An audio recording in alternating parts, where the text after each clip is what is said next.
Big right in this bitch. Sorry, not sorry. I wasn't gonna say nothing, but it's on me heavy. I promise it's getting ridiculous after this drop. Do not jump to no conclusions. I don't need these folks in my mean. She's no one too solid. Don't keep her a book. I ain't going back and forth. Cause I said what I said. I'm playing the F cause I feel it's my place. I gotta jump on the coat for head. Y'all come to the city, get a feel for this out. And I wanna go home. I know you love what it taste like. But it ain't too far. We had to live up in these trenches. Y'all went back to the birds when we got up on the late nights. Look, we really ran through these streets. We ain't never get a break. So we speaking on that line. I don't play right. But I'ma get right to the subject. They gon' beat around the bush. Chance to this. You say you from the A, right? Where's I know you from? What hood did you live? Look, I know it's not crazy, but I'm an A, baby. I gotta start pulling for a card. We had to live in this zero. You don't make it out, so I don't give a fuck what they say. Look, if you niggas ain't grow up in APS system, you bitches is not from the A. And you from the B. You grew up there, pimp, try to step back. Talking about you from the outskirts, could've killed that. Rep where you from and no rep where you home. No airports climb around the world, now they felt that. Bring out my stripes and I got my respect. The whole city know I'm a beast. Look, if you not from this side and you don't know the face, just chill and repeat after me. Got that ball, it's not Atlanta. I know you, it's not Atlanta. Clay Coat, it's not Atlanta. It's not Atlanta. It's not Atlanta. Roswell, it's not Atlanta. Fort Paul, it's not Atlanta. Lindbergh, it's not Atlanta. Look, the North, it's not Atlanta. The South, it's not Atlanta. You niggas, it's not Atlanta. You bitches, it's not Atlanta. Get right on to Atlanta. I had to get to Atlanta. I'm talking about the 1, the 3, and the 4, the old, not the new Atlanta. They gonna be mad about that. They gonna be big mad. I make my sound effects. I can sing. You know, I do all of that. Okay. That's what's up. Gotta have multiple talents out here. Yes. All right, y'all. It is Thursday night. Welcome to Candid Co-Ed Conversations with Just Prima. I have a special guest with me tonight, y'all. I'm super duper excited. I have your boy Bookie with me, okay? What you know about Bookie, man? You don't know nothing about no I Bookie. had to look up and see who I was talking to. Your boy Bookie. We'll let him give you his official information. However, he is a creative. He is a rapper, a prankster. He does food reviews. He's a video person. He's made a movie that's on Tubi, y'all, and I watched it, and it was quite entertaining. What was on Instagram did not do any justice. Yeah. Like the little Instagram clips. Yeah. I was like, hold up. But when I went and watched the actual movie that he did, y'all, he produced and I guess wrote and directed all that stuff. It was cool, y'all. It was definitely worth the watch. I appreciate it. Yeah, so before we start, I'm gonna get I try to get the official stuff out the way first. Oh, yeah. So we have Howie's birthday party for all the Librans and the September born, which will be Saturday, September 23rd. That's this Saturday. Okay, doors open at 7. Party starts at 9 p.m. Complimentary champagne served. It'll be a buffet at 11 p.m. I don't know if that's with a fee. Is that with a fee, the buffet, or is the buffet free? Buffet is free and the champagne. Y'all pull up if you know Howie. Happy birthday, Howie, and to all the Librans. I'm still a little hoarse this week, y'all, but hey, I'm present, boss. I'm present. Like I said, I'm going to show up, except for Thanksgiving. That's the only Thursday I ain't going to show up. So y'all just can wait on me. Be guaranteed I'll be here. We're going to also, you get a moment to think about this before we play our next song, before we get started officially. Every week I ask how you're feeling, how was your week, and one word to describe how you feel today. Okay. So you can get ready for that as we go on into our selection from the choir.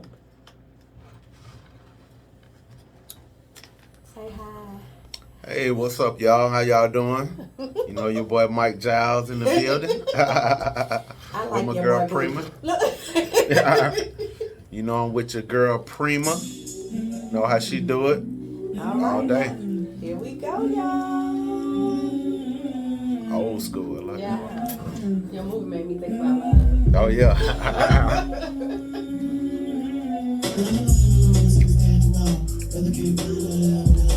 You from him? From him? What, you from the east side or what? West side? Okay. Where you went? Washington? No, I went to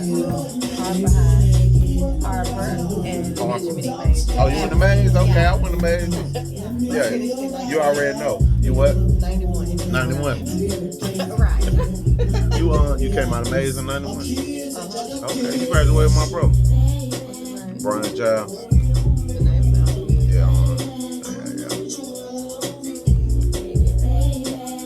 Yeah, baby.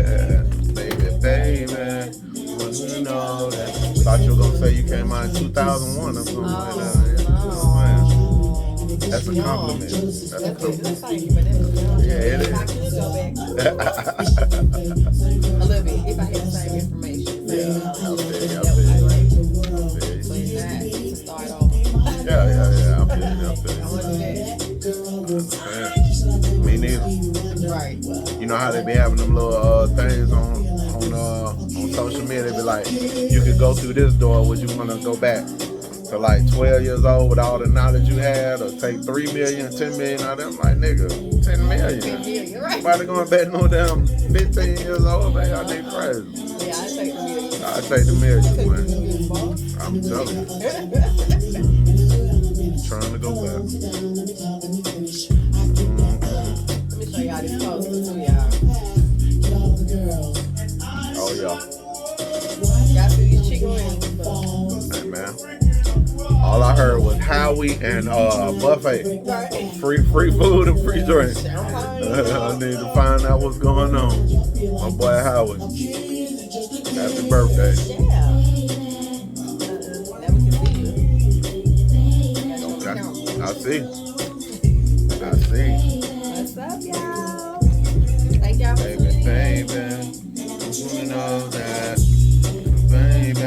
Y'all know my music kind of soft right now. Y'all know I'm a little hood. You know, I like loud, booming music. Y'all about to make me. Right, that's what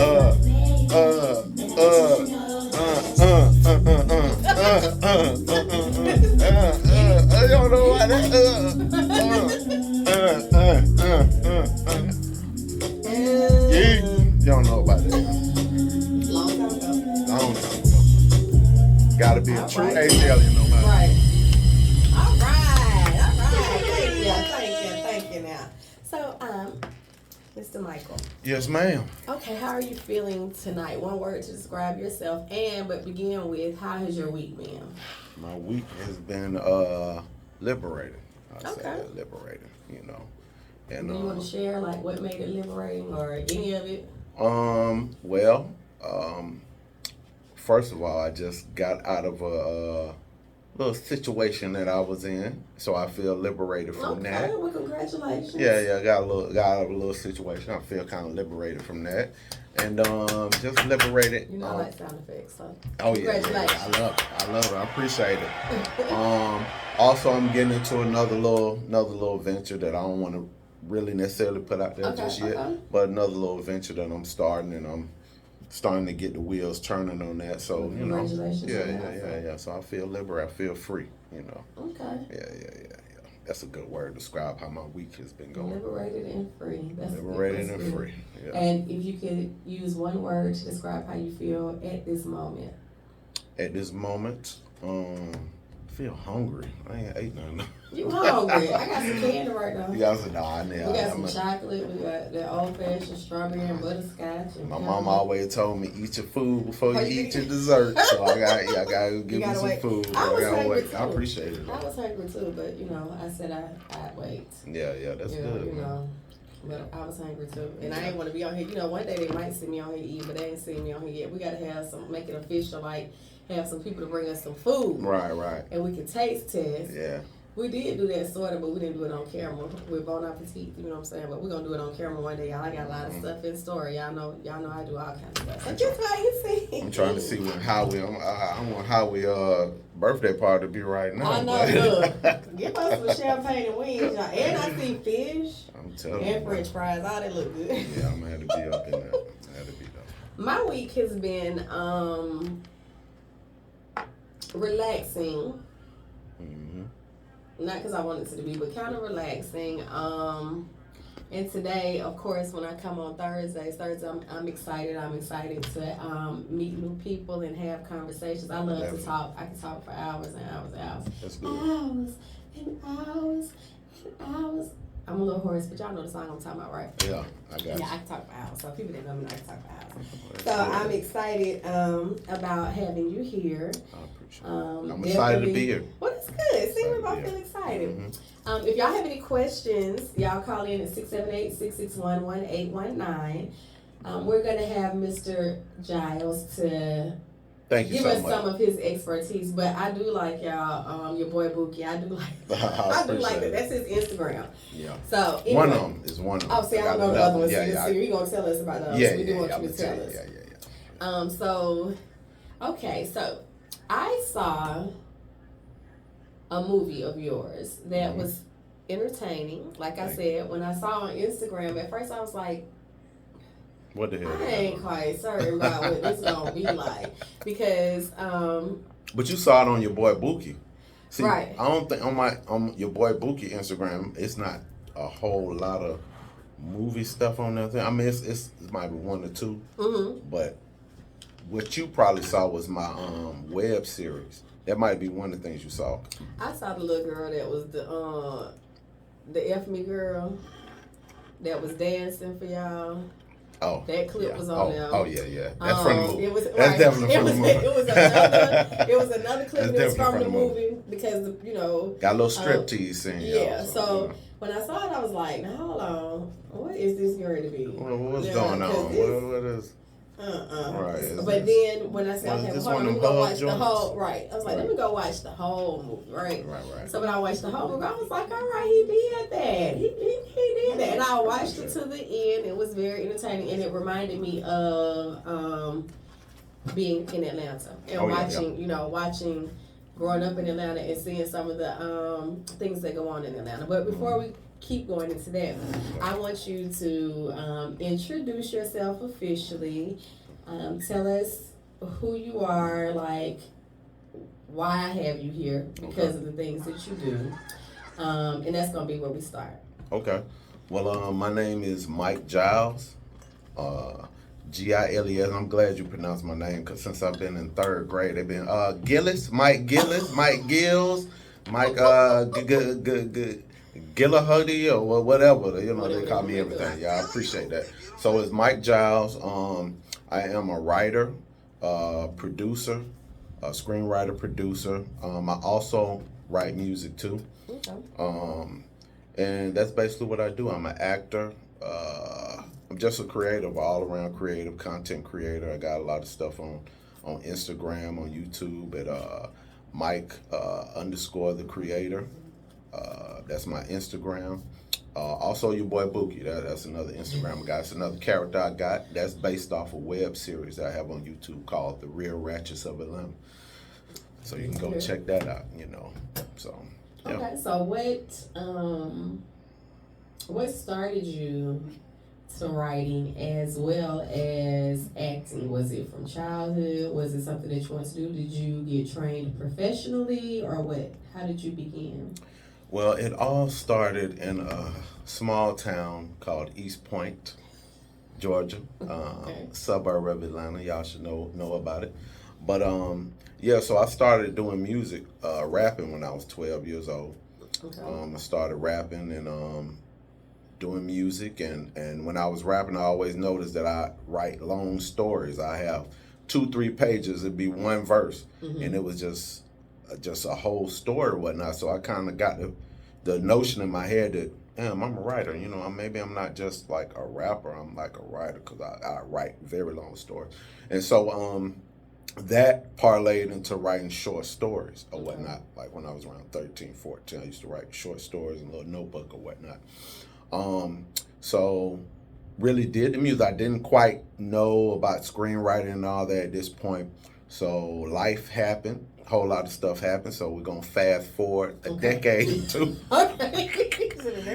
So I really figured out, let me say this. When I started rapping, I was like, I don't think the rap thing going to work out. And I got into songwriting. And I did that for a few years. Got a little burnt out doing that. Okay. And so I was like, man, what else I'm gonna do, man? This songwriting thing is, you know how the music industry is. There's a lot of let's just say I came into some couple little shady situations that made me say this ain't for me. So then one of my homeboys was like, well, man, you ever thought about screenwriting? You know, I was like, well, I can't write music, so I think I can screenwrite. So I just went, wrote a script. It took me about 7 months to write it. And I didn't look back. I just kept on writing. That was about 12 years ago. And I just kept on writing and, you know, started filming, found out about doing web series, film on web series, and now I just filmed my first movie 2 years ago, in 2021. Yeah. So with your expertise, Okay. Thank you. Were you self-taught? Like, because, you know, a lot of people say, oh, you can learn this on YouTube, or were there people that actually took you under their wings and kind of showed you along the way, or gave you bits and pieces, like crumbs, and you were able to follow the trail and learn some of that on your own? Or again, was there any official training? No official training. I taught myself. Let me say this. When I transitioned from songwriting and thought I could do script writing, I didn't quite go right into it. I was like, maybe or whatnot. And I would stay right up the street from Tyler Perry Studios, right by Greenbrier Mall. That's where I was born. Yeah. Yeah, the Fort McPherson one. Oh, really? Oh, wow. That's what's up. I was born in Georgia Baptist. So, yeah. Oh, yeah, you know, ATL all day. So, at this time, I didn't have a car. Okay. So I used to catch the bus, and the bus stop was right in front of Tyler Perry Studios. So I used to look at it and just be like, I can do that. You know what I'm saying? I can do that. So shout out to Tyler Perry. He kind of gave me some inspiration, getting on the MARTA bus. You're walking to the MARTA bus every day, passing Tyler Perry Studios. I'm like, you know what? I can do that. So I wrote the movie, like I said, it took me about 7 months, but it was crap, basically, to say the least. I didn't know what I was doing. I think the average script is usually about 90 to 120 pages. And this script was like 400 pages. So I had wrote a novel instead of a script. So once I figured that out, I was like, oh, Lord, I got to go redo this. So then I started going on YouTube, took myself to YouTube University and watched literally like every writing video and just learned how to professionally write a script up to Hollywood standards, you know. And that's basically how I learned, taught myself. So were you working a regular job during this time that you were in YouTube University?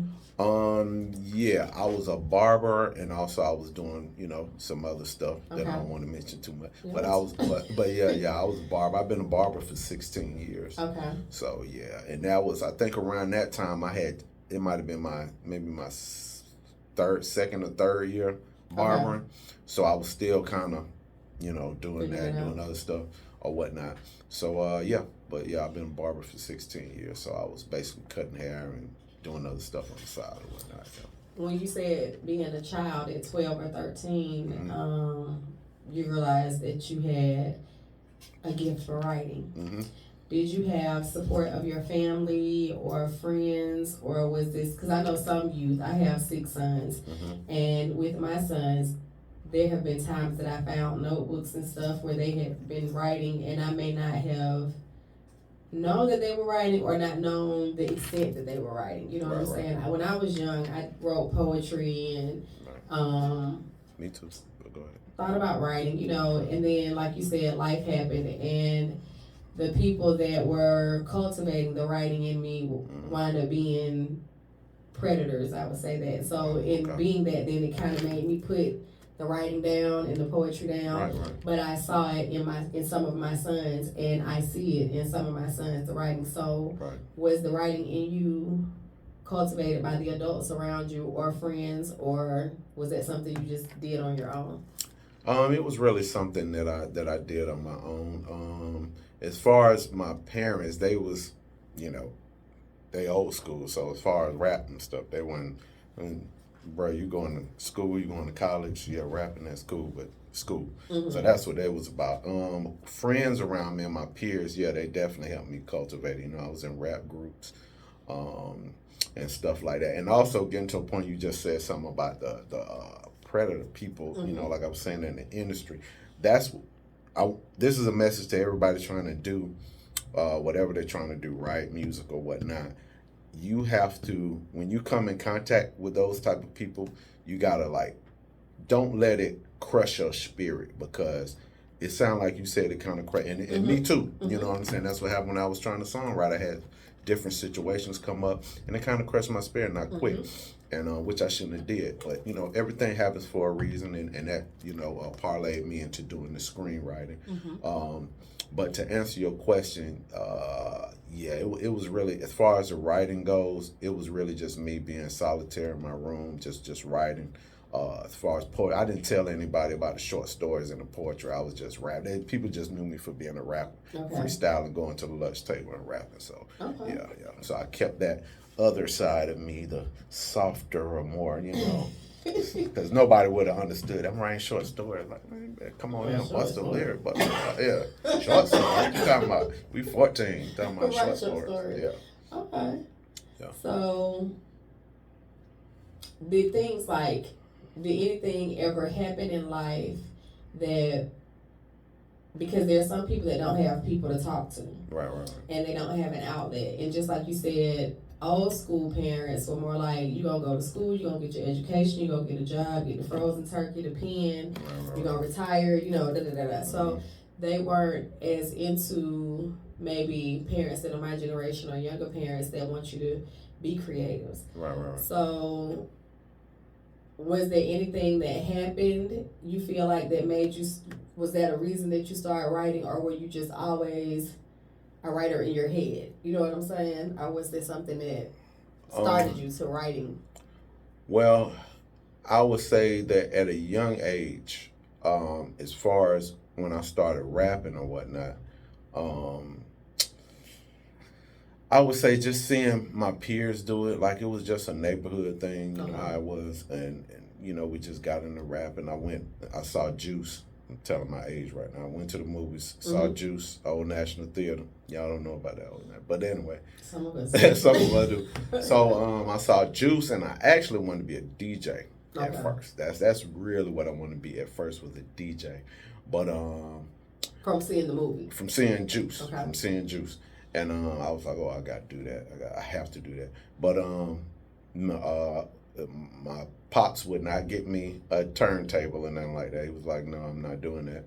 So I was like, oh well, I can't be a DJ. I might as well start writing. So that's how I got into writing. To be honest with you, that's the way I got into writing. But what did they want you to be? Did they ever say steer you in one direction or the other, or did your parents just say go to college? Go to school. It wasn't anything particular. Just go to school. Now I will say that I started getting deeper into writing because I went to school, went to college, and dropped out, flunked out, whatever you want to say. So after leaving, because I wasn't never in the streets or nothing like that, you know, I was just a regular kid. So, you know, in life, when you are pushed in one direction and that's all you kind of know, that's all you've been told, hey, go to school. And when that don't work out, you kind of lost, you know what I'm saying? You don't really know what to do too much. So I used some of that, you know, so I kind of, I ain't gonna say I went into the streets, but I started getting in trouble, in and out of jail, doing different things. So those experiences and not just being lost in life just made me write deeper stuff, you know what I'm saying? So I will say that one time, my mother, I think I was around, might have been like 23, and I was still at home. I didn't leave the house till I was like 25, 26. This is when I started figuring myself out. But I used to write a lot of deep stuff, like about, you know, suicidal type stuff. I don't mean to get too dark. Oh, you fine? Yeah. This is called Candid Poetic Conversations with Prima, so you can talk about whatever, okay? Right. So I remember her getting that, and I was already wilding out, you know, going to jail, going different stuff. So I remember she came to me and sat down and really was like, you know, we need to go see somebody because you know, this is crazy what you're writing here. So I was like, no, everything fine, everything cool, but I really did have some situations going on in my head. So that started me, I think, on the path of writing deeper getting deeper with it, not just surface level lyrics or stories, but getting more dramatic in my writing, and knowing that I could really go to a deep level, and taking my own experiences and putting it into my writing and whatnot. Okay. Yeah. Well, I want to ask this question. Okay. If you don't want to answer it, you don't have to. No, I got you. I have said before that I have had children that have gone to prison and gone to jail, and a few of them write. Okay. And they started out writing younger, but once being incarcerated, they wrote different, Right. and they write different. And of course, when you're incarcerated, they rap and they encouraged by the other inmates, and all of that. But some of the dark writing and in being in that environment, I feel like it, because of the experiences that people have when incarcerated, I think it perpetuates the darkness. Right. Definitely. So what are your thoughts on that? Because I wasn't in there, but just listening to them and seeing some of the things that they wrote, I would say that the environment added to the darkness.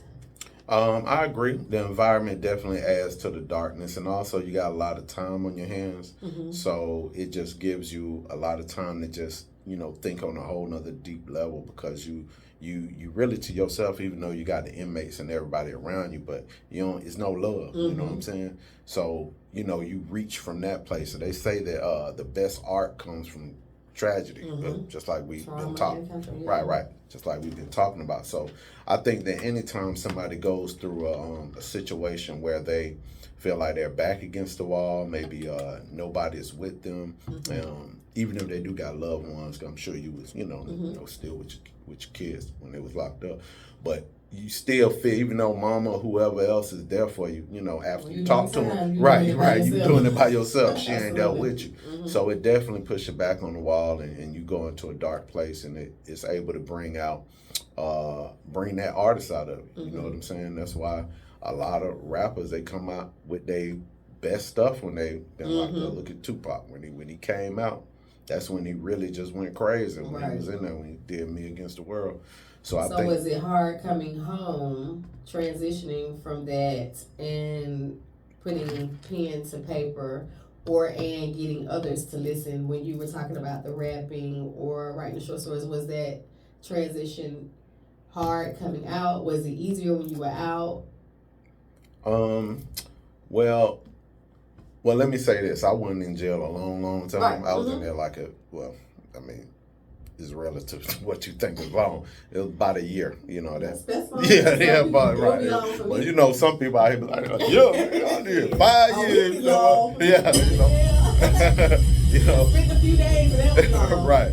But how some folks be like, I do that stand on my head. But, right. But so when I was in there at that time, I was writing. I was writing, and I also. Would you want to go back and do a year? Hell no. Oh, okay. It was long enough. You're right. You got me with that. You get what I'm saying? It was long enough. No, I ain't trying to go back, man. So, right. After that, I pretty much kept it. Kept it on the straight. Yeah, I pretty much kept it on the straight and narrow after that.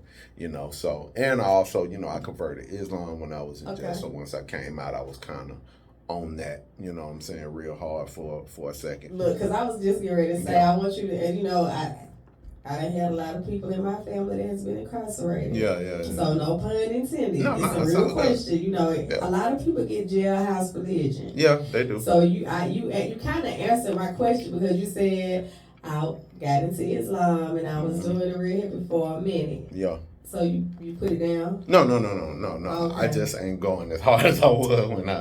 Okay. You be in and out of it. Still a practicing? Yeah. Okay. Yeah. In Islam? Yeah. I'm still a Muslim. Yeah. So you're not on your deen? That's what you're saying? Not like I should be. Okay. Not like I should. Kind of like Christians when they backslide. Yeah. I backslide a little bit. I'm still saved by grace. You know what I'm saying? But still love the Lord, though. He know I love him. Absolutely. Yeah. It's all about how you treat people. Yeah, absolutely. Because we all gonna do wrong. We flesh. But what's wrong?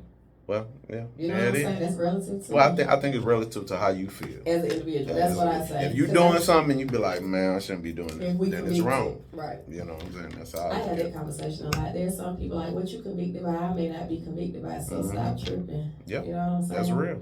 So we're going to go into a break because Okay. our partner coming and we can do us a song. How I was able to be graced with your presence. Okay, I appreciate it. How about that? And now I'm on there alone.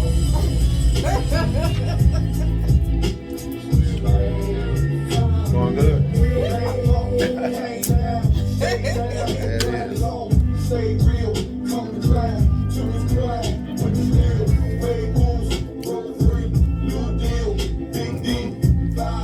We're going to rearrange how.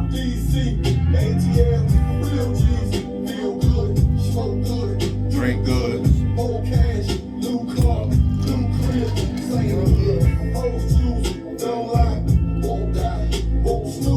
How long you been on Bill? 2 years.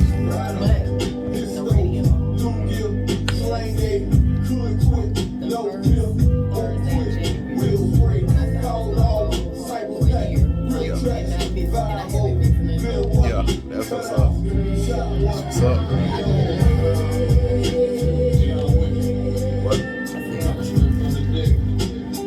I did it YouTube. Okay. Because I was writing a book.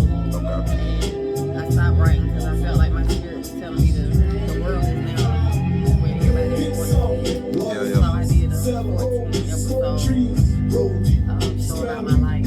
Okay. Okay, that's what's up. Yeah, you gotta. And I was my kids. Yeah. Everybody. Yeah, send it to me. Text it to me. Well,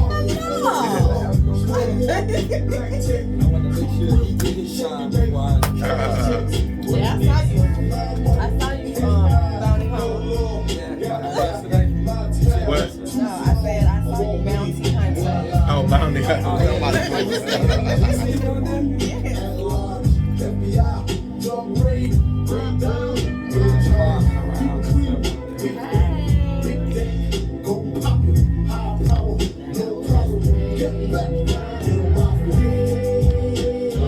You ain't tell them you was an actor, man. You ain't tell them you was an actor, man. Everybody know now. They like, you know, I done told it. I done spilled the beans. I done spilled the beans on you, brother. Tell everybody. You was a bounty hunter. I saw it. Yeah, I did. We're gonna talk about it again. Yeah. I mentioned it. I do a lot of acting. Yeah, you do a lot of acting, man. Oh, that Main character. Trying to work on the second season. Yeah. That's a funny. I'm gonna have to watch that. Yeah, you gotta watch that. I had a situation where one time I was doing something I was born like, and the dude recognized me, but I thought he was saying my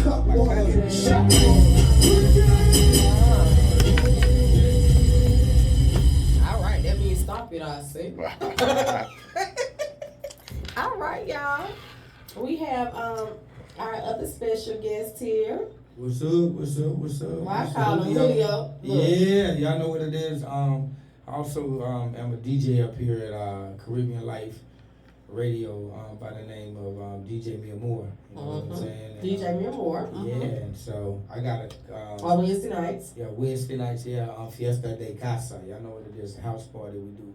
I think it's on Latin Trap and Dembo. You know what I'm saying? And so one of the reasons why I'm here is this guy over there to the far right, Michael Giles. Yes, sir. I was able to get my first acting credits from a show that a YouTube show that he had, but I make a nice little cameo in the movie also too, and Don't Blow My High. So yeah.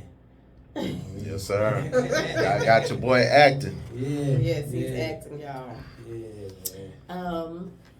So since we're going to talk about, well, first let's talk about the Ratchets, right? Okay. The The Ratchets, yes. The Ratchets. Real Ratchets. The Real of Ratchets. Atlanta. Okay, since Of Atlanta. Yeah, you gotta say the whole thing.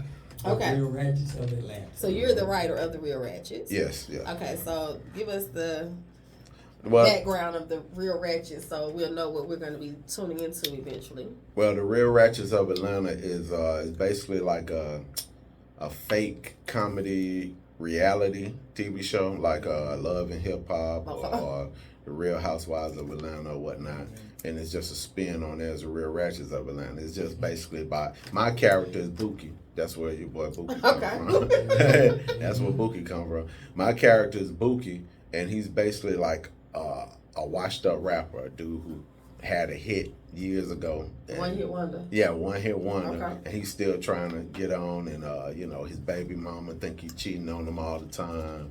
Which he technically he attempting cheating, but yeah. Why So, is he unsuccessful? well, it's not really that he's unsuccessful or anything like Like that. he ain't really trying to cheat.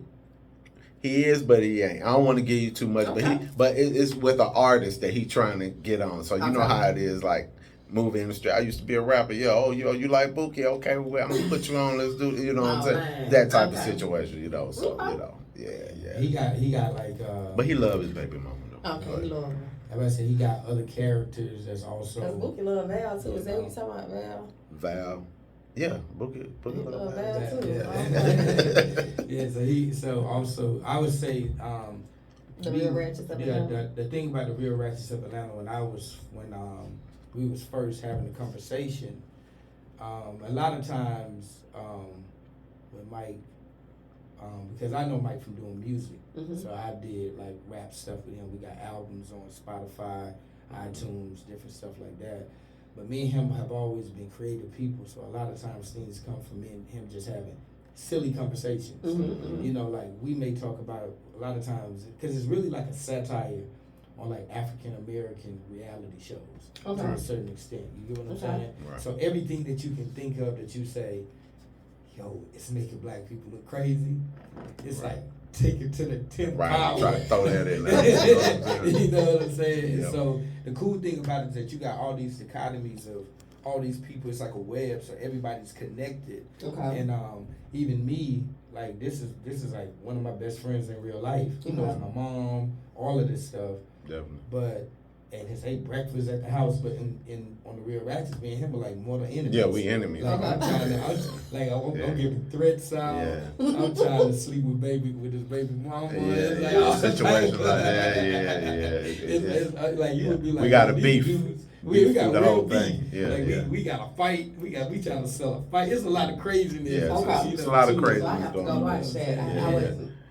And it's guerrilla style. You know what I'm saying? Mhm. It's just done like, I mean, just I got a camera. We're gonna get out here and shoot it. Yeah. You know what I'm saying? Yeah. It's a little bootleg, but it ain't. You can see, you can hear it. It's clear. Everything's Yeah, clear for you to yeah. watch. But So I was gonna ask that yeah. though when I was talking about the Mhm. movie, and I asked about your professional Right. training and your expertise. Right. Like I watched where you had cameras from different angles, and I was like, he must have a drone, or how did he get this from there? And I was like, We he did. looks good because. Mhm. Again, when I saw the Instagram clip, I was like, now this look like Ray Ray now. When the girl was first like doing the strip tease. Yeah. And it was dark. My But favorite as I part. My watched the favorite movie, scene. right, but you know when I watched the movie, I got it because y'all first started in the light. Right. But the Instagram clip is with her in the basement in the dark. Right, You right. get what I'm saying? So Right. that's what Instagram. So it did it no justice. So when I got it, I was like, okay, I get it. So it make a little sense. So you just really need to watch the movie first. So Right. it's so when you say bootleg a little bit and you went to YouTube University, you kind of researched cameras or the drones or whatever to do it, or again, did someone tell you? Like, What? how did you? Well, actually, with the movie, I paid somebody to Okay. direct it and do all that because I pick up a camera, but I don't consider myself a camera guy. Okay. I'm trying to get more technical with that part of it. I do edit. Okay. So I did edit the movie. Me and Jeffrey Henderson, he's Okay. a director. You check him out. He got lot of little stuff going on. But Jeffrey Henderson. Yeah, Okay. Jeffrey Henderson. So he directed it, and that was his cameras and his drones. I just paid him to Paid do for it, it. Yeah. Okay. So I consider myself more of a producer, writer than necessarily a director, a camera guy. I would like to get into it. I have aspirations, but my main focus is definitely writing. Writing is my core passion. Okay. So then, how did you go through? This is your best friend in real life, but Yeah, how did definitely. you go about finding your actors and actresses outside of your best friend? Well, for the YouTube series, well, I'll say for both of them, for the YouTube and for the movie, I went through like Facebook, Facebook writing groups, actor groups, went through there. LoveToAct.com is a place I went to. What's the other? I can't think of the other place right now. So was that funny? Kick myself. Was that funny, like seeing people come in to audition for the parts? Because sometimes people, it can be entertaining, funny. What the hell? And some all of people that. freeze up in front of the Right, camera, too. Right. all of that. Yeah. Well, let me tell you how I did it. I didn't necessarily have a casting call or nothing like that. I have, on top of my writing talent and many talents I have, another talent that I have is I have a talent for seeing talent. Like if I see somebody and then they send me a clip or something they've done, a monologue or whatever, and I see how they look, how they speak, I ask them, do you stay in Atlanta? Do you have reliable transportation? Are you free? Do. If they say yes, and I see the talent and they are the character to me, I pick them. You know what I'm saying? So my casting call, I don't really have people coming in. Just hey, send me all your stuff in the email. I go through the email, look at it, and whoever's the right person, I just pick them. And that's been working so Can I far. add something to it? Like the thing about it is that, so me not being an actor, but probably. But you're an actor. Right, but People that know dramatic, you. yeah, but a dramatic person. I'm a storyteller based on my father and just my natural personality. I can say this though. The thing about it was that from a shooting Real Ratchets to my cameo and shooting Don't Blow My High. The thing about it is that he was very professional. Like it wasn't like mean, but it was at the same time, it wasn't like a lot of BS, a lot of horseplay. Because a lot of times, like I've been on multiple sets of different things and stuff. I've been on sets of a Rick Ross video shoot. I've been on actual sets of shows that's been filmed, and a lot of times I learned that there's a lot of wasted time, right? Because there's like, people don't understand that when people are filming a movie or even a show, they're thinking that the majority of the time that they're there, that they're filming. No, the majority of the time that they're there, they're trying to get the lighting right. They're trying to get the scene. They're trying to do this, and they may only go and shoot in a day 20 minutes of shooting. You get what I'm saying? Because remember, a movie may be only, let's say, an hour and a half long, but they've been shooting this film for 4 months, 3 months. So you're like, well, then what they've been doing, 10 minutes here, 10 minutes here, 10 minutes, because some of the stuff is dramatic. And then the thing about it is that the thing I liked about shooting was that, and even the filming process and then the process of going about the lines and stuff was that he allows a person to still be themselves. Right. You get what I'm saying? So let's say if I'm uncomfortable saying something, I'm like, nah. He's like, okay, well, let's figure out a way. Or if it's like, yo, you gotta do this because of this, and it helped me be able to understand the character. Because like in the Real Ratchets, I understand the character Rico is that you? Is a person that he's grimy, and just like not being a grimy person, but I'm understanding what the character is. Okay, yeah, the character would be grimy like this. The character would be foul to his cousin. The character would be stealing stuff. Like it's a whole lot of stuff. And I'm like, I would never fathom to do nothing like that. But then the thing about it is that he's good at articulating an understanding of who the character is and what the character should be doing and how the character should be portrayed and stuff. And the thing about it is that I've seen and I've been in other places where that understanding isn't all the way conveyed like straight up. Sometimes it's like the people don't know what to do with it, and then I always say, like, if you're unsure of doing something, then you're asking somebody else to do something, then you're making them unsure also too, and it's unclear when people don't know what to do. And so the thing about it is that there are scenes that me and him have shot, and it's like just imagine he's shooting a scene talking about messing him up, like don't get him, and it's like crazy because you right I got there. the camera. Yeah, you know what I'm saying, and it's like so it's for me, not being an actor and stuff, or classically trained actor, whatever they want to call it, I can say that he makes it fun along with it being business. Okay. So Appreciate being that. able to stay focused, because there is a time to play, but when you're putting out a product, I would say, Yeah. for me, when I'm doing something, there's some things that I feel like should be spontaneous and you just let it flow. And other things, it's like, no, it needs to be ABC 1, 2, 3, period. Like, so is that what you're saying? And I can expound on that too. I definitely feel like when you're on the set or when you're directing or you're over the situation, I definitely think you have to, because you're trying to get it done in an amount of time.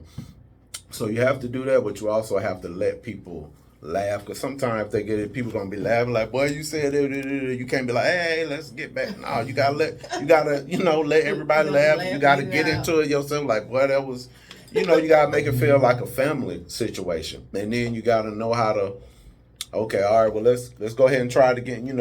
You got to know the time limits to do that. You can't be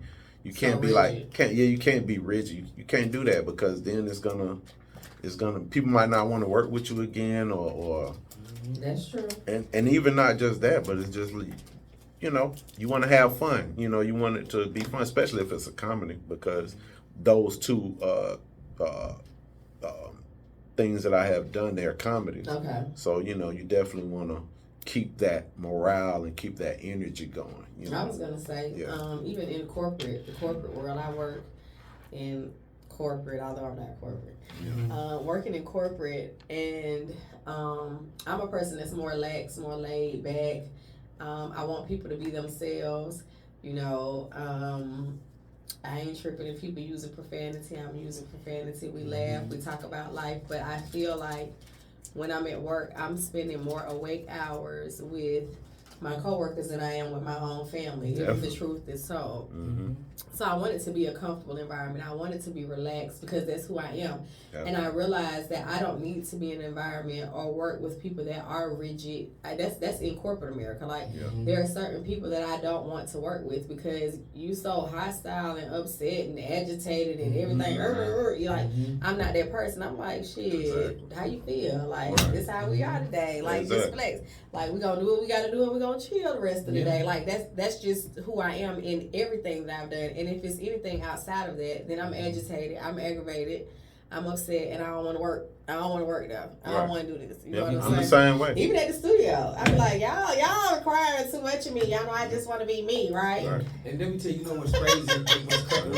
I just want to be me. What's Rainbows, crazy? butterflies, and unicorns. What's crazy is that when you have a situation where you're creative and you're going through a creative process, I always tell people, my thought process in doing creative stuff and being in the creative platform is that I always try to remember why I did it in the first place. And that was that it was something that I liked. Right. Okay, so even though I'm not an actor, I enjoyed acting. I enjoyed the fact that when we shot one of the scenes in Real Ratchets, we're in an actual ratchet hotel that probably got Down the street. Right. Memorial Drive. It was in Memorial Drive.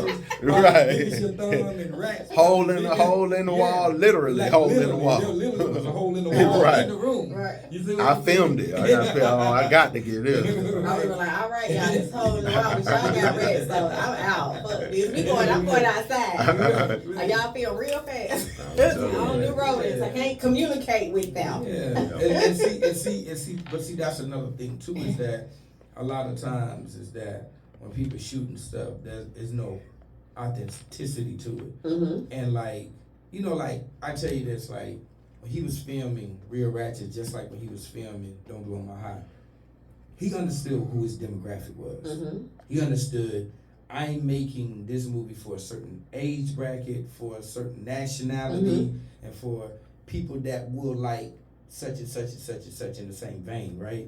And because see, a lot of And that people, is what it's for. right? And I watched it. Because some people, no. they'll go and they'll be confused.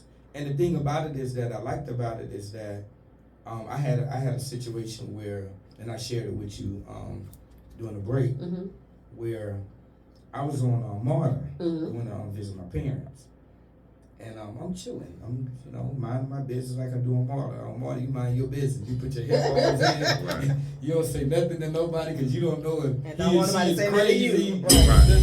Right. And don't say Definitely. nothing to me. Don't say nothing to me. Look like me. See, Don't say nothing you see to how me. all the You white know people, what? all the white people in there, they be reading their magazines. They be hearing all the crazy stuff in certain things. Look, but you gotta have They your have- face on too when you get on there like Let me don't tell look you, at me. white Don't talk to me, people, I won't shoot white you. people, and white people have perfected the art of see but don't see, hear but don't hear. Well, I remember them days. They be over there, motherfucker. They practice it Boy, before they they leave practice it home. for their leave home, boy. You hear that guy in the back screaming loud for no reason, and they ain't looking. Oh, it ain't like it ain't happening. It's Or not they going getting down. off at the stop that ain't there. So Right. we're gonna get off this. Yeah, we're gonna get off right next here. train. Right. It goes down. So Yeah. imagine I'm up here on the subway and I'm minding my business, and this dude is like, Rico. And I got a cousin named Rico. Me, my dad, and him, all three of us look similar. Okay. And so Rico is my cousin Rico, keeping it real. He's a grimy dude. Okay. So I'm like, oh God, am I about to have him some beef because this dude done did something? He's shorter than me and stuff. He's dramatically shorter than me, but still. You still thought you was him. Right. So he's like, Rico. So then I take my headphones, I'm looking agitated. Huh? That's you. I go, nah, man, this ain't Rico, man. It's Julio. Da, da, da. He goes, nah, Rico, I just watched you on Real Ratchets last night. I actually had a girl do that. I went to the Chinese the restaurant, and the girl at the register. Rainbow, China Cafe. Nah, this is actually Rainbow on in Colorado. this is actually on Cascade. And about the same thing. But, Just half a level up. Right. Look, about the same. So she was like, Bookie. I was like, what? She was like, Bookie, I see you Real Ratchets up and down. I was like, yeah, well, how you know about that? Yeah, we ain't got that many views on do how you know? Evidently. And somebody else on Facebook too had seen me in a random. I was there for my nephew graduation, and we just posed a picture on Facebook. Look at My Bookie. nephew graduation. Somebody said, "Is that Bookie?" Up on the picture. I'm like, "Why the hell ain't no?" Yeah, that was crazy. Though. You know what's crazy now? The craziest thing about Real Ratchets is that one guy went on to do a Vegas residency. Yeah. Right. Mhm. Another guy went Yeah. to be on The Game. Oh, cool. Was that just a show? No, that was on your boy thing, Raheem. That was on his. That was the dude that was on Raheem thing. Now the dude that was played Bishop Bling Bling on the Real Ratchets of Bishop Atlanta. Bling Bling. He went Got a on lot to of them play, here in Atlanta. and this has happened with a lot of stuff. Because I got a lot of little failed web series, and this Real Ratchets of Atlanta finally. Was it failed or was it just It was step into practice? practice. I'll say You know, I practice. like You're practice, right. don't I? You're right. Failed I like is the to wrong practice. word. Right. Failed is the wrong word. So I've seen a lot of people that somebody like I said might have met on Facebook or got him off Craigslist. And I'm looking up, I seen a movie with Tom Cruise. I'm like, but it might be just one line or it might not, but I'm like, Lord have mercy. So this That mean dude, yours coming. right. This dude, Bishop Bling, real name T.J. Jackson. Give him a little plug. T.J. Jackson, all right. He played on what's the stripper show P Valley. Oh, cool. He played on the second season. P Valley had a speaking role. He was up through there. I seen him on Vacation Friends. John Cena, he had a speaking role. Okay. Yeah, I seen him. He been around. He in Safe House or Safe Word or something on Tubi, playing that. So They got DJ Filthy. Yeah, then DJ Filthy, who was That's play his friend in Real Ratchets. And he, Rico and DJ Filthy. Yeah, they DJ both Filthy. rhyming. And what it is that Filthy is on the Netflix. He DJs for DC Young Fly. 85 Oh, cool. South Show. 85 South Show. It's a good show. And so he's on the Netflix comedy special DJing and Okay. stuff. And he's actually, he has a podcast that's pretty big and stuff. So it's crazy to see like some of the people that and it's crazy. I'm telling you the funniest thing about this guy, right? Let me tell you the funniest We're thing. gonna do about us a this guy. song in a minute. So- Don't just skip. We film in Real Ratchets. Mhm. And in Real Ratchets, not to give the whole story away, but I'm supposed to be dating a white girl. Oh. So he finds some random white girl and pays her to be in it. And I have, and it seems like she doesn't have any idea No what idea. type of show. She had no clue. I didn't tell her. So just come here. I'll give Be you. real white. Be yourself. Look, be yourself. Be yourself. And she, and when me and her is acting in this scene, we're having drama in our relationship. Okay. I'm being exposed for cheating on her. And it's like, how she's acting like a real white girl. She nailed it. She nailed it. She And I'm being like, So what's the difference with a white girl? You get caught cheating by a white girl and you get caught cheating by a black girl? Because you said she was acting like a real white girl. Because What's like, the okay, difference? let's say it like this. So like, okay, let's say black girl or Latino girl, hands may be put on you. With a black girl, okay. And then with a white girl, she With the cried. white girl, she's like all dramatic, Right. and you know that Oh you're my lying. God. Crying type situation. They Because gonna if you be be like this, so you cheating. Yeah, Right. no, If you cheat, what no, you she- doing? She's like, how Hell, going on. could you? How could you? Can't believe it, Rico. How could you do this to me? He's like, hey, get out of here. Right. He said that to the other girl. Just get out of here. Like, stop. And it's funny because I could tell that she didn't know what was She had going no on. clue. She was very agitated. I tried to put her out there. I forgot her name too, so Yeah. put the real name. Becky. Yeah, we'll call her Becky. And she was very, when she looked around, she was like, oh, only blacks here. You can see that in her eyes, like, okay.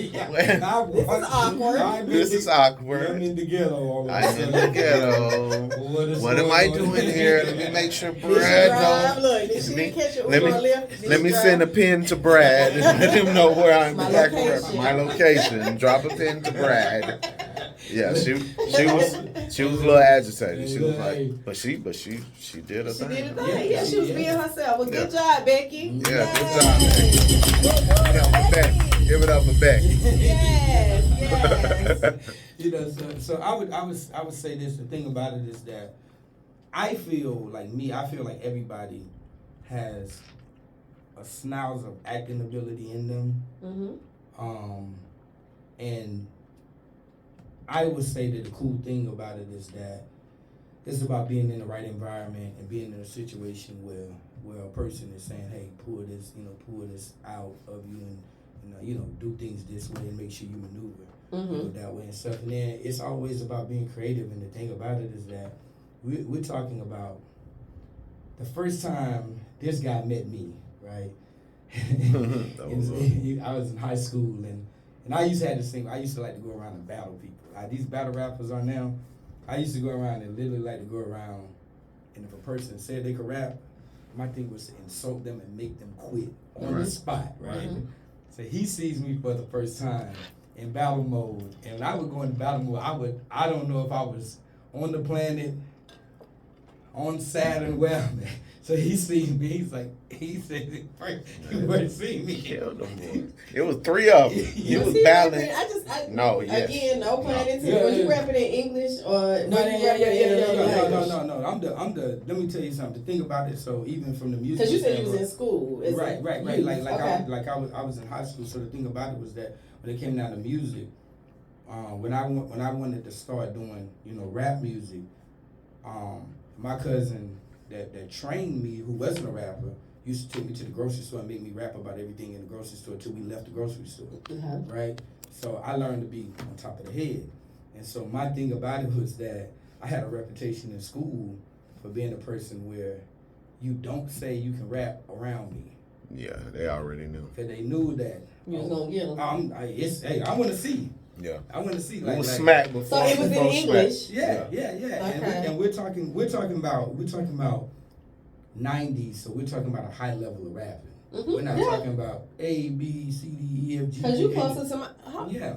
Yeah, we're about the same. Mm-hmm. We don't need As to put it out me? there, but we about. Well, me and him, definitely right. Yeah, right. Ooh, Might be you ain't two. that far behind. Yeah, Yeah, that's what I'm saying. we all the same. Yeah, 90s. We in the 90s. 90s. So that's what I'm saying. So being that form of rapping, and then I was signed to a record label. And all that stuff. So yeah, we was on that level of MCing and stuff. And so even from a creative standpoint, to see him go from, cause this was the guy. Let me tell you something crazy about this guy. So Pete Rock and CL Smooth, which Pete Rock was the beat maker. CL Smooth was a person that had very complicated raps. Okay, both of these guys are West Indian. Most of the people that first started hip hop were West Indian people. Pete Rock is Jamaican. CL Smooth, I think, is Jamaican too. CL Smooth got these complicated raps. Back then, the cassette came out on a Tuesday. Okay, Wednesday. Mecca and the Soul Brother. Mecca and the Soul Brother. Wednesday, I'm on the phone talking to this dude. And it's like, everybody on 3-way, 4-way, everybody doing that. It's the fellas talking. And this joker knows the songs verbatim, and it just came out yesterday. Yeah. And these are like complicated raps, and I'm looking at this dude. I remember, I'm like, yo, how you know that song already? And this is like the 5th song on said CD. And he's like, no, it's this.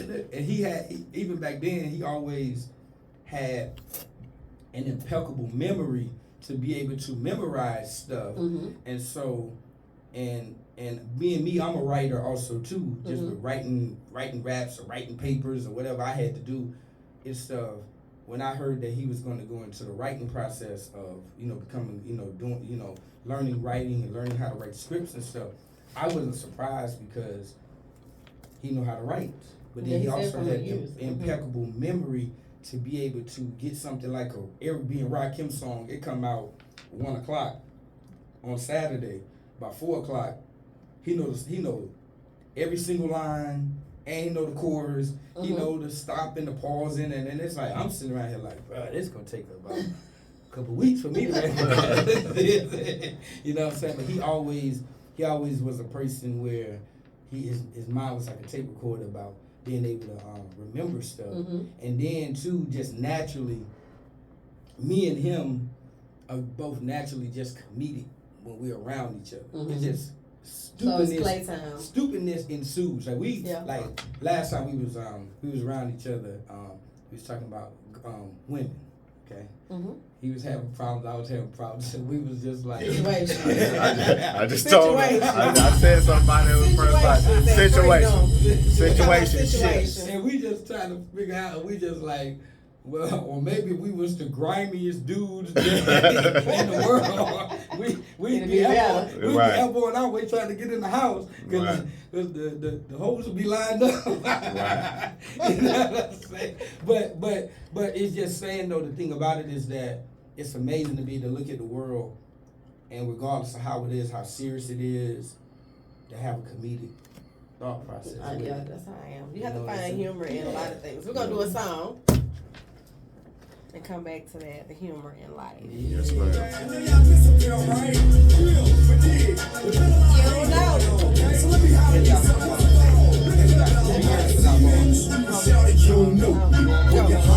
I'm drinking it.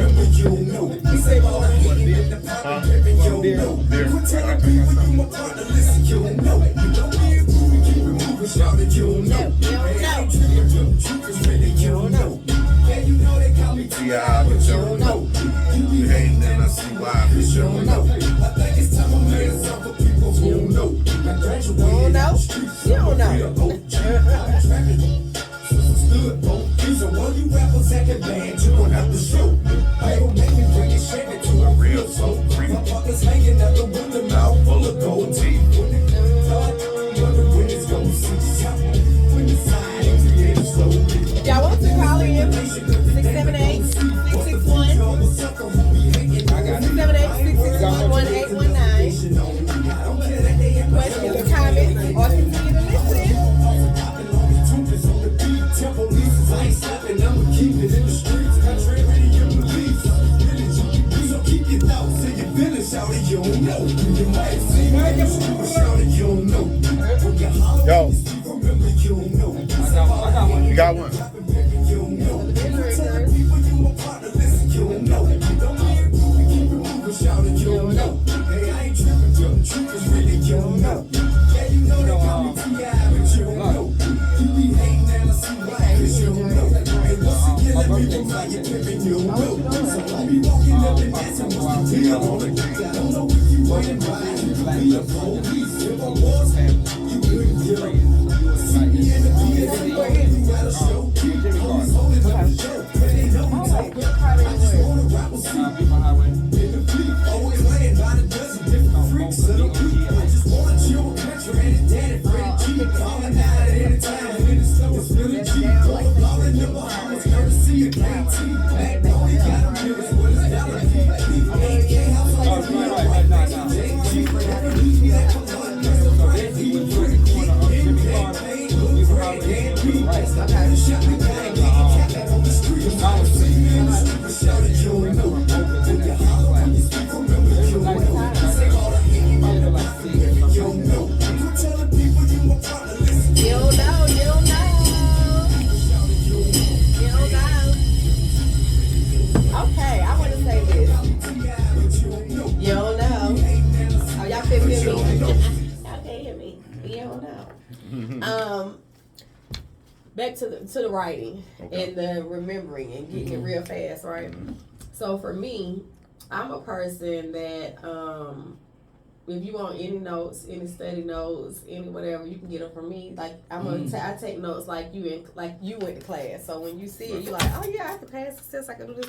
Because if I write something in my own handwriting, one, I have like a photogenic memory, so it comes back to me. And when you say learning something, if it's like if I want to, I'm very good under pressure and impromptu. Like so, if I have to, like I could just Go. get it. Yeah, you know. So I went to this acting class off of it's Blackstone or whatever. It's off of Bankhead. Okay. And he's an actor. But anyway, I went to, he's been in several movies, but I went to his acting school because someone invited me.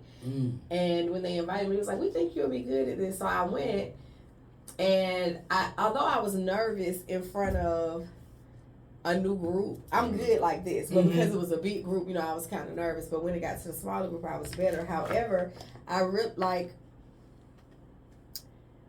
if I read, because I was able to read it, and it wasn't hard for me to get into character. Going back to your thing, it wasn't hard for me to go into character. And again, because I have photogenic memory, it was just like, okay, I could do this. Right. There were a few times though that what I didn't like was that where you said you were able to kind of make it yours, so to speak. Because it had to be what for me, it needed to be what I could feel. You get what I'm saying? And I'm like, okay, well, if I'm acting like Shawty in the hood, you know what I'm saying? Like, I need to put it my way in certain sentences. You get what I'm saying? But I'm still getting the point across. And in there, while I was there, he was like, yeah, but you changed this word and you changed this word. But you know the character and you were in this and you was in, so it was kind of frustrating. It was a little frustrating and confusing because when you said go into character and I'm being the character, Mhm. and it was a girl that was trying to hustle and sell some dope. You know what I'm saying? And she's trying to swindle over here. Da, da, da. So if I'm this girl, I just changed a few of the words. So I mean, I left a word out here and there, and still made it. And then it was like, well, no, you need to say exactly what the script said, and da da da da. And I'm like, well, that ain't what I'm feeling. Like, what I'm feeling is da da da da. That was a little frustrating, but when you said that he was different, I'm saying in those experiences, the few experiences I had there, I felt I could appreciate probably the creativity of. You know what I was saying? It's an interesting thing you say that, right? I remember me and him we had some scene or something. And it was certain words I wanted to change. But for him, it was important. He felt like it was important that these words be delivered. And so what I had to understand in that situation is he deemed that these words are important. Okay? I'm looking at it like, let me say something else. Let me do it this way. But see, the crazy thing about it is when you have somebody that's same demographic, same nationality, and you understand them too as a person, it's easy because just imagine this. Imagine we're shooting a show called Bankhead, and I say that they can't do it, but let's say there's a Caucasian writer. Okay. And his Bankhead gonna look different right, than ours, baby. But he's sitting here writing the most hooded stuff ever. Right. But then there are certain points, like let's say 90% he's there. Right. And the 10% that you're like, yeah, this ain't making this is not how this that ain't going home. It gotta be what, and also let me pick back on what you're saying. Also, some words, I put it like this. Well, first of all, let me say this. I'm all about whatever is best. Like if somebody say something that wasn't on the script, but it's better than what I wrote, and it's funnier or it comes across better, let's do that. Say that. But you sure you want me to say that? That's it. Say that again. Right. So that's what I'm about. That happens. I ain't gonna say all the time, but it happens. Often. It happens kind of often because when people are feeling something, or they might just be saying something out the top of their head, it might even be off screen, or we might not even be filming it, and they say something, and my ears perk up like, what you just say that. Right. So for me, it's all about whatever's best, whatever's best for the film, for the art. You know what I'm saying? But now, when it comes to certain things, like he was saying, I don't know what part he was talking about, but some things, some words you might have to say because it might be tied into something later on. Right. Like say if we talking about, like, go back to the Bankhead thing, say if you saying something and within that conversation you might be fussing at somebody, okay, I'll meet your ass up on Hollywood. But you don't skip that. But you might say, well, I'm just making this up. You might say church. You might be improvising and just be feeling it. You might say, okay, meet me on Church Street, nigga. And I'd be like, no, you got to say Hollywood because later on, Hollywood gonna be on Hollywood. Right. And later on, Hollywood has something to do with what we got going on. So in those specific situations, you gotta say whatever it is. Yeah, because that dialogue might be tied into something later on. And let's be honest too, dialogue is character development also too. Right. Exactly. Because like, let's say, for an example, if he has me playing a nerd, let's say, and I'd be like, gee golly, da da da da, that's bogus, bro, or something like that. I may look at it like, man, I ain't about to be, I don't talk like that. Right. But it's important because for the character and the development and the words and stuff, you know what I'm saying? And so I always think that, especially in a comedy, I don't mean especially in a comedy too, because when you're doing comedy, it might be key words that make it funny.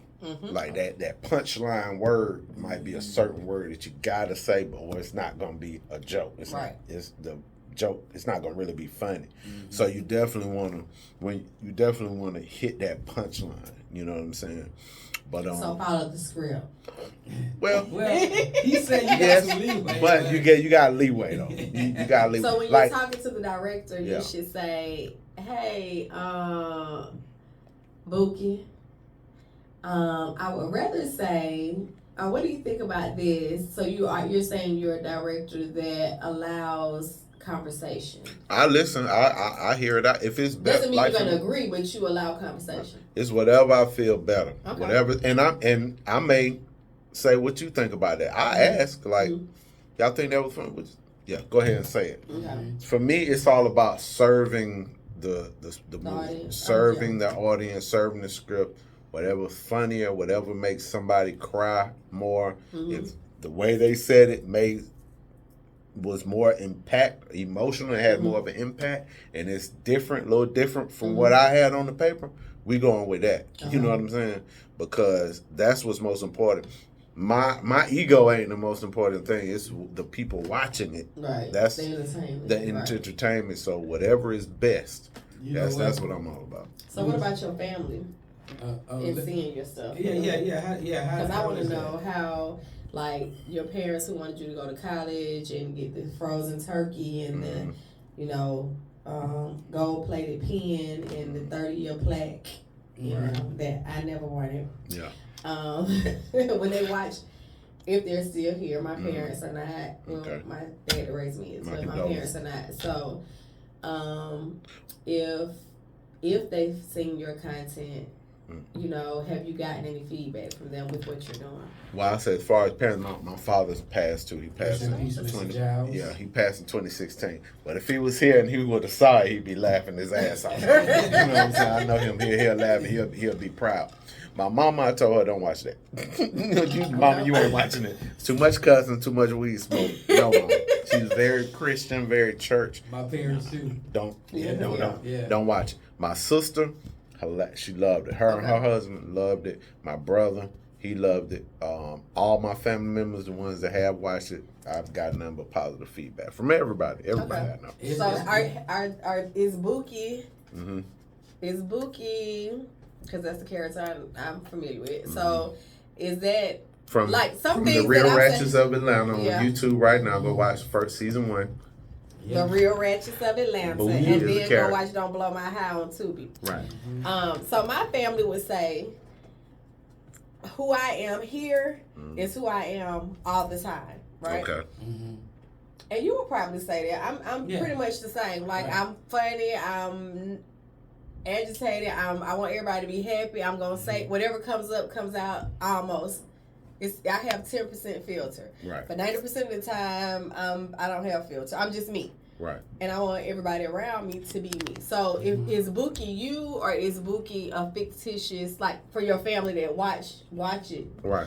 Like, would they say, that's Mike, you know what I'm saying? He like this, or is that like this character? Nah, that ain't Buki in me. It's a little bit of Buki in me. A little bit of Buki in me, but that ain't really because Buki is he ain't got a job. He don't be trying to do nothing. So nah, that definitely ain't me. But a little bit. the comedy part. The comedy part, That's the what I'm comedy saying. part, and some little stuff he do, but nah, Buki, not me. Okay, so is Rico you? No, you know. So I would Is Rico say you? I would say no, and my thing about it is that at a young age, this was crazy. Okay, at a young age, when I was a kid, like we talking about 2 years old, my parents were grooming me for music. Mm-hmm. To And do what in music? play piano. My dad can play piano. My mom can play drums. My mom So can sing. instrument, okay. But then my mother and father, I can still remember them having me act certain things out that I seen on TV. Okay. And so my parents was always like, I come from the your private life is your private life, Most of us do. but when you're an entertainment person, that's separate from your private life. See, a lot of times, like right now, we got a situation with entertainers and the private life is all mixed, right? And I always looked at it like, even when I was doing music, it was like I was a wrestler. The wrestler is in character when he goes outside. Mhm. Hulk Hogan is eat your vitamins, you know, little Hulkamaniacs, you know, listen to your parents.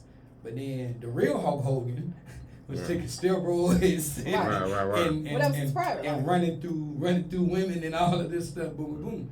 And so I learned at an early age that when you're performing, because like I said, at the young age, hey, my dad's a minister. My dad's thing was that he had to be that person, right? But I understood that I didn't want to be that. Right. I want to be, when I'm on stage, I want to be something different when I'm off stage. Right. So I don't want to be that. Right. I don't want to be the minister, because you got to live it. Mhm. You know what I'm saying? So I would say, no, it's not me, but it's me understanding the character, because there's somebody like that, or there's people that I've encountered that's like that. See, But it's not Julio. right. But I can understand, because Oh. I don't. He understand Buki. Right. Oh, yeah, I definitely this, understand. And this grimy dude, that was Mhm. Taquan. Like, Right. I remember Taquan. Taquan was a grimy dude. Right. Let me act like Taquan for a second. Right. And you and So a lot we of need times, character. yeah. So in getting in character, to me, just like you said, is definitely about picturing somebody in your head for that character. Visualization. Visualization I can do that. of a specific person. You know what I'm saying? You take little parts of them, and I do that when I write too. If a certain character, even if, because I got a lot of scripts that I wrote, so even if it's something with I'm not in and it's for somebody else, I will visualize for this main character Kevin Hart playing this role. Okay. And that's a good thing to do if you're a writer, because if it happened to get to Kevin Hart, he'll be like, oh, I can do this. Yes, You know what I'm saying? So you definitely want to picture, not necessarily say the exact words he might say, but something that he can resonate with, or wherever you're trying to get this movie to, that Denzel Washington or Tom Hanks, whoever, that's something that they can resonate with. And also, let me make sure I say the name of the movie, Don't Blow My High, Don't. on Tubi and Amazon Blow. Prime right now. I know I High. said Real Ratchets a lot. High. The name of the movie, Don't Blow My High, on Don't. Tubi right now. Do not blow my, don't blow my high. Again, Don't Blow My High on Tubi, Amazon Prime, and a lot of other streaming services as we speak right now. Let me ask you this: in the context of the name of that, what comes to your mind when you hear "Don't Blow My High"? Well, You. me being from Atlanta Mm-hmm.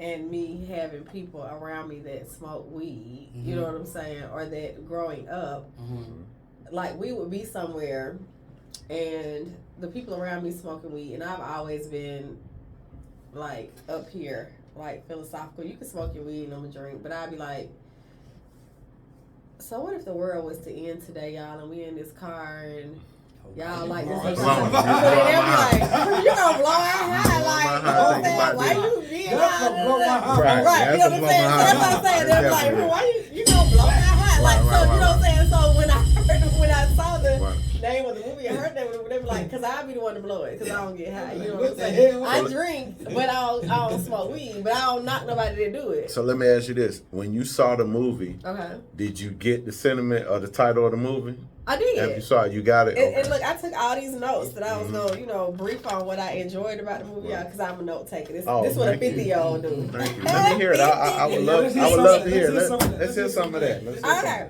so I wanted to say that I enjoyed the intro, the song. Oh yeah, that's my homeboy. That was just like, That's my all homeboy, too. right, I'm digging this, because remember the just first really thing wanna I get saw, high. right? Yeah. But what I saw at first again was the Instagram, right? So the Instagram, I was like, this is gonna be some bullshit. Oh man. But I was on the Instagram clip with the girl in the basement, and it Right, was right, dark. right. So I it got looked you, I like got he you, I got used She his thought it was a phone stripper on. movie. See, I got No, more. it wasn't. I don't care about the See, strips. nah, That was See, not here's the the thing. past. Let me say this. I don't mean to interrupt you, but also on Instagram, see my main. That's not my main Instagram. Right, page, but see, your boy I Bookie. was giving I got your you. boy Buki. And I got more like the trailer. You ain't seen the trailer, probably. No. Yeah, see the trailer. So is I'm on my saying other- when I was giving your But I boy got you. Buki. Yeah, right. Okay, so you that's when I introduced saw the that little Bookie clip, first. I right? got you. Okay, so first I was like, okay, y'all. I was like, this gonna be some bullshit. He used his Just because a iPhone. girl dance. No, it wasn't. It was not the dancing, It was because a dark I used room, to. I 'cause used you to were like, it's a dance dark too, room. so I'm Okay, not okay. saying that. It was a dark room. A What long club? time ago. Oh. It was a dark room, but it was dark really, and I was like, did he I knew I knew you was one. Right, look, Ooh, and you ooh. got look. Hey, But I was- Bernie Mac. So I House was like, party. he got his iPhone and he did this. But then once I watched the movie, then I got a different respect for it, and I'm gonna tell you, I gave you props. Okay, Oh, so I anyway, appreciate and I told some other people to watch. Oh, thank you. Thank So you. I was like, anyway, so at first I was like, yeah, I'm getting ready to interview, I'm gonna be on the show tonight, and I told somebody earlier, your boy Bookie, his name Mike Giles, I said, but I saw on Instagram, y'all, I said, I don't know now, but then I hit the link, I said, but let's watch the movie. So I finished it first, and I was like, y'all, this shit, I gotta give him his props. You know what I'm saying? He did the damn thing. So then I was like, see that little generic little clip right there in the dog. Hey man, Really stop what it was- talking bad about my clips. No, but listen, I was Man. like, that little generic, I'm correcting it. No, I was got like, you, I got the little generic clip right there, y'all, that really wasn't it. Look, that's because in the movie, if you watch the movie, the girl went down in the basement in the dark, you know what I'm saying? And she really a lesbian, and Well, that's a she funny. went to That's a stud. Funny that's thing. a- So that was And funny, she, right? and she fine as hell. Too, Right. Yanni But Baby. that's in real life. On That's in Instagram. real Go life. check out Yanni Baby. But I'm saying that be Hey. happening in real life. Yeah. So, Yeah, she. and if y'all men really want to know, at least 50% of the girls in the strip clubs are lesbian. They just telling y'all a fantasy. But anyway, Boo.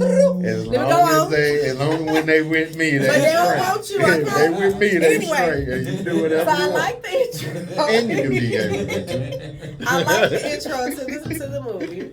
I really enjoyed because Julio and I have had debates about Kevin Samuels back in the, Oh wow! So- Yeah. So when he was like Devin Manuels, I Yeah. was like, ain't this some bullshit? Okay, so Yeah. I thought that was cool, and I thought it was cool that the girlfriend came in and was like, nigga, nah, you can't, so I liked her comment on Yeah. that because that would be Daniel's me, in my house. right? Right. In So my I thought that was house. cool, right? You see And that? then the That was bullshit important. he was In on my house. Yeah. And then the bullshit that Devin Manuels was on, like, be unsuccessful, small, blind, get the house, all that stuff. So I was like, yeah, that's that bullshit. Yeah. And Julio and I have had several debates about it About because they it. was talking about Yeah. us doing a show Yeah. together because Yeah. how Yeah. different we are. Yeah. I thought that it was, happy 420, those that smoke weed, da da da. So when they were talking about that, that was cool. I thought it was good that Red and Black, the friends, Red and Black. I thought that was cool. Yeah. That reminded me of Atlanta, ATL, Yeah. Red and Black. Light skin, dark skin. Light skin, dark skin. Yeah. So I thought that was cool because that's typical. Mhm. I didn't think that he stole the car. Niggas borrowing your shit. You know what I'm saying? They borrowing your shit. So that reminded me of being, in Atlanta. I'm Yeah. from Atlanta. You Grand Theft Auto. Right. Right. The Atlanta girl. Oh, that reminds me of Call of Duty. The little boy whose gun got jammed. And he was like, but in Call of Duty. You know what I'm saying? Oh yeah. Oh boy. Okay, you know what I'm saying? I thought that was funny. I thought it was funny when the girls was like, we on our thought op. Yeah. I was like, oh, these little girls. I thought Junior was very funny. Yeah. And I was like, Junior, not knocking the girls, but I'm like, this ain't even that nigga baby. Junior. Yeah. Right? So I thought, and what really reminded me of home was we always joke. But his daddy was locked up. Yeah, his In the daddy was scene, locked he was up, like but that, Junior, Yeah. Junior, at first, I thought Junior was Black's baby. Oh, yeah, and no, then, no. they got the Joan and all Yeah, that sort of yeah. stuff, and the girl just standing there looking crazy. So the Jonin was funny to me because, those that don't know what Jonin is, when we be cracking jokes on each other and Yeah. talking stuff, it could be our partners, but we still talking jokes. Right. So I thought it was funny when y'all were in the car high. And y'all were going back and forth arguing, and then because that reminds me of being in the car with my siblings and some other friends, and I'm the only one that's not high. But then all of a sudden y'all stop arguing because y'all saw some ass on the curb. That was funny. Yeah. And I was like, niggas so stupid like that for real. Like, they done followed this girl, done picked her up, and took her to the house. Then they got treated, and they got put out by some studs. No. That shit was funny as hell to me. So I thought that was cool. Appreciate That it. reminded me. Yeah. The Water Boy. You know what I'm saying? Yeah, oh He was boy. funny because that reminded me of Atlanta. Yeah. I'm trying to think. The little boy Junior, who wanted some money, gave his fake stepdaddy some money to go get him some weed, but he wanted some Zaza. You know what I'm saying? Because I have children that are 34, 33, 31, 30. Mm-hmm. That age group was at. Now my 14 and 11-year-old aren't on that, but Right, you know right. my grown ones are. Right. I'm sorry. Those things were entertaining to me. So a lot of the movie reminded me of At Home. Now that little the Julio was a bounty hunter, y'all. In the movie, he was a bounty A hunter. hood bounty hunter too. Right. So that was A bully funny. I was is- like, oh, a this bully is bounty right. hunter. I was like, oh, he didn't tell me he was in the movie when he was telling me about it. So that was cool to see him. The bounty hunter Dick, who it was funny when he was sounded like the rubber ducky. You know what I'm saying? Looking in the window. Yeah. It was funny when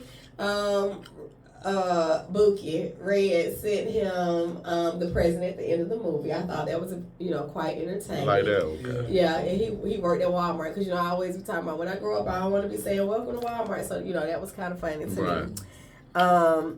The chat line. I have some cousins back in the days when we used to have Channel 69 when the chat line like way back. Oh, And they both of these are females, and they were talking to dudes on Channel 69 and wind up going places with them. Right. The pawn shops was funny. You always have a cousin or a friend or somebody that's trying to swindle you. So when old boy got away, I thought that was entertaining. I'm telling y'all, the movie was definitely. And that was my homeboy. That was Like a lot of them folks in there were my was funny people. when you was when y'all was Black was like, well, who you talking to? Me and him with your cross-eyed. You know what I'm saying? The Jonah was funny. Like, And he I'm telling y'all, cross-eyed for real. And but sometimes his eyes look straight, y'all. Because I was looking, I was like, he this sounds like, cross-eyed. hold on. He like turning left like Debo. Rest in Yeah, peace, but Debo. only sometimes. Like yeah, sometimes his eyes were straight. And sometimes that eye was over there. But Yeah, sometimes it was straight. I looked. I Well, promise. I was looking. I was looking. Yeah, camera. That was camera trick. So yeah, well, it worked. It kept me interested where the bounty hunter put the tracker on the car. I was like, oh, they finna get fucked. Oh, because the bounty hunter had the thing, then the girl had put the tracker on the phone, and then she put the tracker on the phone, and Dolomite showed up. He tried to find. So I was like, damn, everybody gonna get them. You know what I'm saying? Because it was also, it kept me intrigued. Like, it kept me watching. So I'm saying this to say, y'all, go watch Don't Blow My High. Now, if you're from Atlanta, you ought to be able to relate to it. You ought to, like, if you got some cousins, homeboys, somebody that smoke weed, you smoke weed. You know what I'm saying? You grew up in the hood around the way. And I don't smoke weed, y'all, but I got a whole lot of family. And so it really was like, somebody. yeah, so it was just like, oh, this shit, this Atlanta, which is why I wanted to play all this trap music, this hood music, because y'all know I like hood music. Yeah. But so I don't want to tell all my stuff, but Pine Shop, like, I took a lot of notes, but I ain't gonna keep talking because y'all really need to watch the movie. I want to make sure I ain't leaving. And then the little boy in the back seat, I gotta say this, the little boy Junior. Yeah. He was talking about, Mama, y'all chasing these folks, y'all acting crazy, y'all, you chasing these boys and all this stuff. And the mama kept talking about, stay out of ground folk business, stay out of ground. And he's like, why you got me with you? Like, it was funny. And talking about art, the boy said something like, well, y'all always talk about our generation, but look what we getting from y'all. And that's the truth. Like, so certain things that we do, certain music that we listen to, certain things we expose our children to. Now, this is my serious moment. Okay. Certain things we expose our children to. Like, I look at my children now. My children are in their 30s. Mm-hmm. So you mentioned Tupac earlier. Right. I was diehard Tupac. I was in the club then. I did a little hustling, all that stuff, and then Biggie and all that. And I was then when I had a moment with God, it was like, hey, you can't retire from this. You break your leg, girl, ain't no pension. You know what I'm saying? I'm gonna get but what are you gonna do? So going back to what I came from, getting into the church and ministry and all that stuff, I got rid of a lot of that stuff. Yeah. The music and the stuff that I was into. So when my kids got a little older and they're grown and some of the stuff they listen to, and I be like, the fuck are y'all listen to that bullshit? Like, and then I go back to, well, girl, this what you expose them to. Like, and I like it, but I'm toned down. You get what I'm saying? Right. And it's like some of what you expose, and a lot of things my kids didn't see me do. So I can say that they ain't seen me laid up. They ain't seen me with Ray and Sean and this and that. They ain't never seen that. But the music that I listen to, or some of my conversation and stuff like that, But I love my grown kids. I love my little kids, but my grown kids, like I said, I was growing up with them because I became a mom at 16 and had all 4 of them by the time I was 20. So we were growing up together, you know. But sometimes I can respect them and appreciate them, but there are times that I be like, what the hell going on with y'all? You know what I'm saying? So I can appreciate that part in the movie. And let me say this, and I understand what you're saying, and I agree with you. We can't really get, like, everybody like on Sexy Red, right? They talking about her like, oh, she's super ratchet. I mean, it's like you'll say that, and there's at our age or whatnot, we'll be like, man, why she's saying this and this, oh man, these kids they saying this, but it's like, bruh. What we exposed them to. That's what that's what it is. And that's what we was exposed. That's what we was exposed. We were listening to 2 Live Crew and all that. But I was listening to that on my own. I can promise y'all I would listen to it with my parents. Oh no, not my That's parents. what I was listening to. But look, they was listening to Smokey Robinson. But it was clean. No. What I'm saying is that they didn't agree with what we was listening to. Right. So now the kids, they growing up. And we not agreeing to We not agreeing, but we're not totally disagreeing. We're not totally disagreeing, and they grew up with us listening to that. We grew up to our parents listening to Smokey Robinson and them. How about this? Go ahead. Esther from Sanford and Son, she had comedy records. Yeah, she did have. Right. So did Bill Cosby too. Was the most nastiest, runchiest stuff. Right. Bill Cosby You could ever hear, because I remember listening to my mom and them. My mom would listen to them. Right. We're gonna do a song. I'm getting the eye. Okay. Let's do it. I had fun, y'all. We about to go? We about to go? Okay, because I got an activity for us when we come back. I thought we were here to midnight. I got one activity. I got one activity. What song is this? Oh, yeah. Well, we can talk about the activity while this song, because they're going to talk for the end. Y'all want to do this one? This is one of the songs, y'all. That reminded me of the movie. Oh, yeah. All the songs that I'm playing just took me back to Atlanta and growing up here. Yeah. We're going to do a scene. Okay. A make-believe scene. Okay. I ain't going to say what it is, because I want it to be Impromptu. I can be impromptu. And I wanted, I guess we should be saying something, but I wanted it to be a real Atlanta movie, because we don't have no Atlanta movies, really. You know what I'm saying? Not no popular Atlanta movies, so, yeah. Beautiful restaurant. That's right, man. And it wasn't even that good. It was alright. It wasn't that seasoned, but I liked it. Beautiful restaurant. You'll end up getting high blood pressure. I like Hodges. I like the Sunset. All that was in Decatur, though. You'll end up getting high blood pressure and diabetes eating them in beautiful Sergeant restaurant 5 days a week. Right. You hear me, look? What'd you say? You'll end up with high blood pressure and diabetes eating a beautiful restaurant 5 days a week. Oh, beautiful. You already know. I used to love that breakfast. I used to love that breakfast at Beautiful. I like the dinner too, but they ain't as good as they used to be. Yeah, breakfast is always on Because the the dinner chart. wasn't that seasoned. Yeah, I just like that steak. That's all I used to like. I used to like that banana pudding. Yeah, that banana pudding. Yeah. And they lemonade was the sweetest lemonade. Oh boy, that lemonade, the sweet tea mix. So like that salmon, get them salmon croquettes, or that chicken sauce.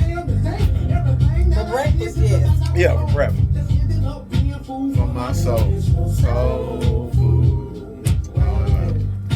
Good old fashioned soul food. All right.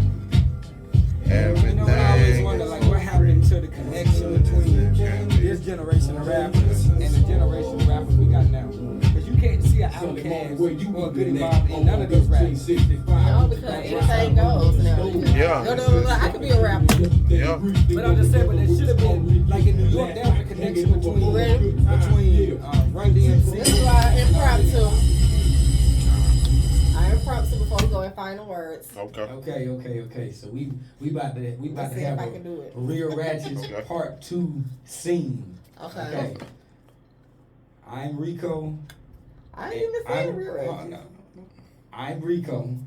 Twerkita though. And I'm with I'm with my sister Shaquana, and Okay. she's driving.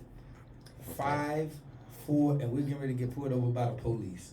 Oh, You it's gonna just play me the and you? police? You gonna play the police? Yeah. All right, go ahead. Me and you in the Okay. car. Me So and you we in the doing car. some who's line? Yeah. Hood stuff.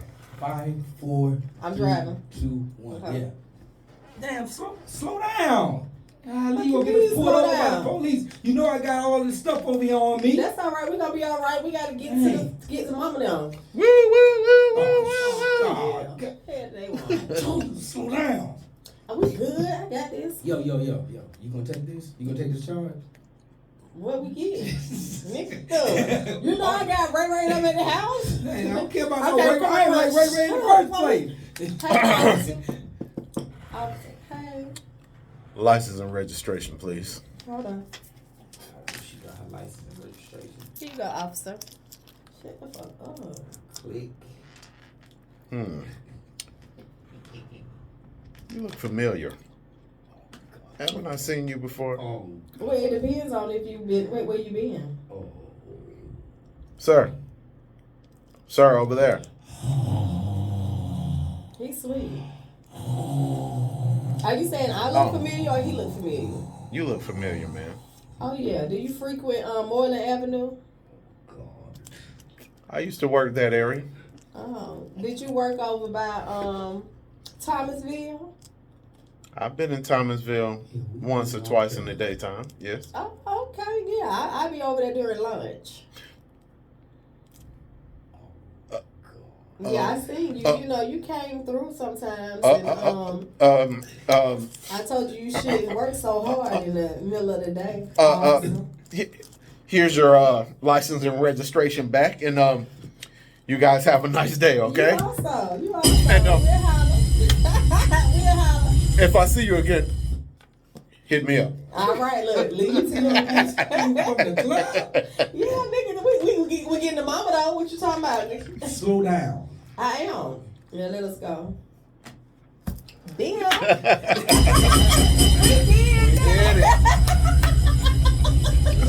I fall asleep in the middle of They got the sprite there. That was stupid. Yeah, we did good. See, that was easy. That was good. easy. That was easy. good. That was Look, good. we all done had experiences in life. Yeah, definitely. That was good. That was good. Well, any final words? Because, you know, DJ getting tired and, you know, I keep going. I be trying not to overextend myself. Yes. Again, my name is Mike Giles, writer, producer. Y'all go see Don't Blow My High. Y'all see I got the t-shirt. Don't It was Blow My good. High. Don't Blow My High on Tubi and Amazon Prime. Go watch it. It's free. It's funny as hell. It's one of the funniest movies you ever see in your life. And we got some more stuff coming out next year, 2024. Be on the lookout. Skyrock Productions. Don't Blow My High. And go check out my YouTube series, The Real Ratchets of Atlanta, on YouTube right now. Let's go on and run them numbers up because it's been